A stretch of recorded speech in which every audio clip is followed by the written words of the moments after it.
जिस तरह से हफीजुल्लाह नियाजी साहब कह रहे हैं कि उनको ये लगता है कि अमेरिका बराह रास्त बड़े कम चांसेस हैं, ना होने के बराबर हैं कि इसमें शामिल हो। लेकिन जो सुबह का ज़बरदस्त हमला हुआ है उसके बाद आपने नेतन्याहू के बयानात देखे होंगे, उनका तरीकाकार देखा होगा, उन्होंने मजलूम बनने की कोशिश की है। ऐसे ही जैसे वो अमेरिका को कह रहे हों कि आप खुदारा इसमें शामिल हो जाएं, किसी भी तरह आप आ जाएं, मजलूम बनने की कोशिश कर रहे थे। दूसरी जानिब जो एक कोशिश अब सबको समझ आ रही है की गई कि किसी तरह ईरान हमला करे, जो अमेरिकन बेसिस हैं, जो अमेरिकी अड्डे हैं, उन पर हमला करे ताकि जवाब पैदा हो सके। ईरान ने वो भी नहीं किया है। आप मुत्तफिक हैं कि अमेरिका शामिल नहीं होगा या अमेरिका जवाब ढूंढ रहा है? एक चीज को समझने की जरूरत है कि प्रेसिडेंट ट्रंप के हवाले से यानी कि वो अनप्रिडिक्टेबल है, वो उससे आप कुछ भी एक्सपेक्ट कर सकते हैं। अभी भी वो अमेरिका में यानी आप वहाँ के जो एनालिस्ट हैं या जो जर्नलिस्ट हैं उनसे बात करें तो वो कहते हैं कि यहाँ पे जो इंस्टीट्यूशंस हैं वो कम काम कर रहे हैं और एक यानी वन मैन शो है। यहाँ पे प्रेसिडेंट ट्रंप की अपनी सोच है, फिर वही सोच जो है वो नीचे आ जाती है उनके जो फॉरेन सेक्रेटरी है, उनके जो डिफेंस सेक्रेटरी है, उनके जो वाइस प्रेसिडेंट है, और वो भी इसी में लगे हुए हैं कि कैसे हम जो ट्रंप का मूड है हम उसके खिलाफ आ जाएं ताकि अपनी पोजीशंस को सिक्योर रख सकें। तो ये एक यानी एक बहुत बड़ा इशू है प्रेसिडेंट ट्रंप के साथ कि वो अनप्रिडिक्टेबल है और उससे आप कुछ भी एक्सपेक्ट कर सकते हैं। जहां तक हाँ एक है कि वो ग्राउंड पे वो नहीं आएंगे, यानी बूट ऑन ग्राउंड जो है वो मुझे खुद भी नहीं लग रहा। लेकिन जो एरियल कैंपेन है या जिस तरीके से यानी इजराइल बार बार कह रहा है कि एक न्यूक्लियर साइट है ईरान में कि उसको सिर्फ अमेरिकन जो बम्बर्स है वो उसको तबाह कर सकते हैं, तो उस हवाले तक यानी जो ट्रंप की इन्वॉल्वमेंट है वो हो सकती है। खासकर जो आज का जब हमला हुआ है तो इजराइल जिस तरीके से विक्टिम कार्ड प्ले कर रहा है कि हॉस्पिटल को टारगेट किया गया, हालांकि ईरानियन ऑफिशियल कह रहे हैं कि इसी हॉस्पिटल के नीचे जो इजरायली फोर्सेस हैं उनकी यानी इलाज होता था, वहां पे उनकी यानी कुछ कम्युनिकेशंस के वो थे, टूल्स वगैरह वो थे, यानी वो कह रहे थे कि ये हॉस्पिटल ऊपर था लेकिन अंडरग्राउंड मिलिट्री एक्टिविटीज चल रही थी। तो उसके बाद यानी अभी मैं यहाँ आने से शो में आने से पहले वो खबर देख रहा था कि जो डिफेंस मिनिस्टर इजराइल के अब उन्होंने दोबारा से डायरेक्टली थ्रेटन किया है जो ईरान के सुप्रीम लीडर है खामनाई को। तो इस लेवल तक अगर बात जाती है तो ये बहुत बड़ी एस्केलेशन होगी, खासकर जो सुप्रीम लीडर अगर उनको टारगेट करने की कोशिश होती है इजराइल की जानिब से, तो मेरे ख्याल में ये जो जंग है तो ये जंग सिर्फ ईरान और इजराइल तक महदूद नहीं रहेगी और ये पूरे खिते तक यानी अपने लपेट में मामलात को वो ले सकती है ये जंग। और ऑलरेडी यानी रिजीम चेंज की जो बातें हो रही हैं, इन केस रिजीम चेंज की तरफ चीजें जाती हैं तो जो पाकिस्तान, खासकर हमें फोकस रखना चाहिए कि पाकिस्तान के लिए क्या कॉन्सिक्वेंसेस के लिए या रिपरकशंस कि यहाँ पे यानी हम ईरान तीसरा बड़ा मुल्क है जिसके साथ हम सबसे लंबा बॉर्डर शेयर कर रहे हैं इंडिया और अफगानिस्तान के बाद। दूसरा ये कि बहुत क्रिटिकल रीजन है हमारा या प्रोविंस है बलूचिस्तान, वो हम ईरान के साथ शेयर कर रहे हैं। और इंटरनली अगर ईरान के इस मौजूदा रिजीम को टॉपल किया जाता है तो वहां पे जो रिवोल्यूशनरी गार्ड्स हैं 2 लाख के करीब उनके पर्सनल है और बहुत ज्यादा वेल ट्रेंड और आइडियोलॉजिकली मोटिवेटेड वो लोग हैं।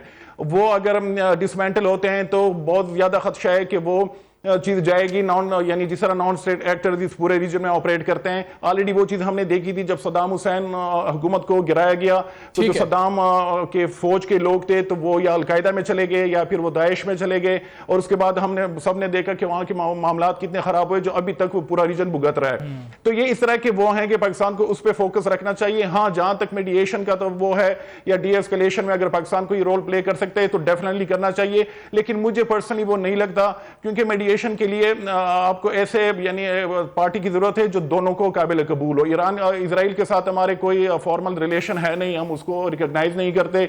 हाँ ईरान के साथ है। अब जहां तक ओमान की बात है तो ओमान के यानी अब रिसेंट पास्ट में हमने देखे हैं कि वहां पे इजराइल के ऑफिशियल्स भी आते हैं, वहां पे यानी अमेरिकन भी आते हैं, तो वो एक था सूटेबल। तो मेरे ख्याल में पाकिस्तान अब इस पोजीशन में फिलहाल नहीं है कि वो मीडिएशन करा सकें इस जंग में इजराइल अमेरिका ईरान के बीच में। बिल्कुल ठीक है, आपको पॉइंट आ गया। एक आम तासुर भी पाया जाता है कि इसराइल का भी निशाना अगर ईरान है तो उसके बाद अगला निशाना पाकिस्तान होगा। इसी हवाले से मौलाना फजलुर रहमान ने भी आज बात की है असेंबली फ्लोर पर खड़े होकर के पाकिस्तान को इस हवाले से नज़रअंदाज इस बात को नहीं करना चाहिए कि अगला निशाना बहरहाल इसराइल का पाकिस्तान ही होगा ईरान के बाद। खालिद चिश्ती साहब, आप क्या समझते हैं जो राय पाई जाती है ये कितनी दुरुस्त है और पाकिस्तान इस मामले को इस तनाजुर में किस तरह देखता है?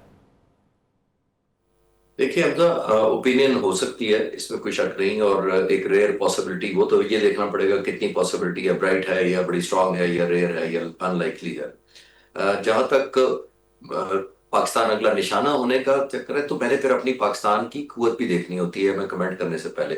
और ये दुश्मन भी देखता है आप पर, ये नहीं होता कि वो सिर्फ निशाना बनाने का कोई ये कोई गुलेल या कोई गन का निशाना नहीं है कि आप अगले टारगेट पे चले जाते हैं एक को किल करने या एलिमिनेट करने के बाद, ये नहीं होता। आपने रिस्पॉन्स भी देखना होता है। पाकिस्तान के लोगों ने, पाकिस्तान की मुसल्लह अफवाज ने, पाक फिजाइया ने जो अभी रोल प्ले किया हिंदुस्तान की एस्केलेशन में, तो आपने दुश्मन पर एक प्राइस देनी होती है। मैं इसको टर्म यूज करता होता हूं कि प्रोहिबिटिव प्राइस इंपोज करनी होती है ऑफ द वॉर। जी। आपने हिंदुस्तान के साथ हमने क्या किया, हमने 10 तारीख को और 7 तारीख को प्रोहिबिटिव प्राइस इंपोज की हिंदुस्तान पर 6+0 करके, और फिर 10 तारीख को हैवी टनेज करके, जो मैं अक्सर चैनल्स पे कह रहा हूं कि 65 की 17 दिन की जंगों से ज्यादा टनेज हमने 5 घंटे में गिराई हिंदुस्तान पर 10 तारीख की सुबह फजर के बाद।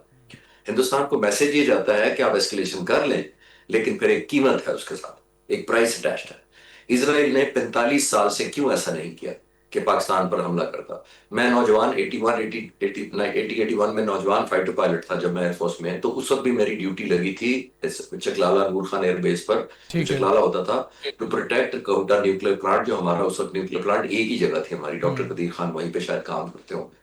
तो मैं उस वक्त से हम एयर डिफेंस कर रहे हैं, और हमें एक्सपेक्टेड था कि स्ट्राइक अगर आई हमारे न्यूक्लियर प्लांट पर तो कहां आएगी, 2 मुल्कों से ही आएगी, और दोनों मुल्क आपको पता है किसकी मैं बात बिल्कुल कर रहा ठीक, हूं। बिल्कुल तो ठीक। ये आज का खतरा नहीं है हमें 1981 जब से मैंने एयरफोर्स में वो संभाला, हमें उस वक्त का खतरा था। लेकिन 45 साल में अल्हम्दुलिल्लाह क्यों हिम्मत नहीं हुई, क्योंकि जिसको मैंने थोड़ी देर पहले अर्ज किया, प्रोहिबिटिव प्राइस इंपोज की जाती है। और जाहिर है हिंदुस्तान को तो हमने की है, इजराइल को भी अंदाजा होना चाहिए कि ये आसान नहीं है। खुदा न खास्ता मैं ईरान को अंडरमाइन नहीं कर रहा, लेकिन हमें ईरान से इक्वेट नहीं करना चाहिए। बिल्कुल ऐसे ही है, हमें हम समझते हैं, हमें पता है कि हमारे पोटेंशियल थ्रेट्स हैं। क्या एहसानुल्लाह टीपू साहब, एक खबर ये आई थी कि जिस तरह डोनाल्ड ट्रंप ने भी ये कहा था कि अब ईरान बात कर रहा है मुज़ाकरात की, लेकिन अब हम मुज़ाकरात में इंटरेस्टेड नहीं है। साथ ही ये भी बात आई कि कुछ तैयारे उड़े हैं, 3 तैयारों का जिक्र हो रहा था, ईरान से उड़े हैं, वो ओमान पहुंचे हैं, मस्कत लैंड किए हैं। इस हवाले से आपके पास क्या खबर है? ईरान ने तो तरदीद कर दी थी। हाँ, ईरान मुसलसल तरदीद कर रहा है। यानी प्रेसिडेंट ट्रंप की तरफ से कल ये इस खबर का आना कि वो व्हाइट हाउस आना चाह रहे हैं, और हो सकता है मैं व्हाइट हाउस के जो गेट्स है उसके लिए खोल दूं। और फिर ओमान के हवाले से भी कुछ रिपोर्ट्स आई, लेकिन ईरान उसको मुसलसल डिनाई कर रहा है। ट्रंप की तरफ से यानी वो मुसलसल खेल रहा है, वो मुसलसल वो जो नर्व गेम्स होती हैं वो खेल रहा है ईरान के साथ। एक तरफ उन्होंने इसराइल को यानी फ्री हैंड दिया हुआ है कि वो जिस तरीके से भी वो चाहे ईरान को टारगेट कर सकता है, और दूसरी तरफ फिर भी एक उन्होंने एक अपॉर्चुनिटी है, वो एक विंडो को खोली हुई है कि अगर इन केस इस प्रेशर में आके ईरान जो है वो मुज़ाकरात के लिए तैयार हो सकता है। एक तरफ वो ट्वीट कर रहा होता है कि ईरान को सरेंडर होना पड़ेगा, एक तरफ वो यानी सुप्रीम लीडर के हवाले से बात कर रहा होता है। तो ये यानी ट्रंप इसी तरीके से वो खेलता है, वो आपके नर्व्स के साथ। और इसमें यानी मुझे लग रहा है कि ईरान जो है वो मुसलसल ट्रैप होता जा रहा है, और इजराइल जो है वो उनकी तो पूरी शुरू से यही कोशिश है कि किसी तरीके से हम अमेरिका को यहाँ पे ड्रैग कर लें इस जंग में। और फ्यूचर में ये इजराइल का सिर्फ ये नहीं है कि उनके न्यूक्लियर जो साइट्स हैं उनको वो टारगेट करना चाह रहा है, बल्कि रिजीम चेंज जो है इजराइल उसके हवाले से बहुत सीरियस है।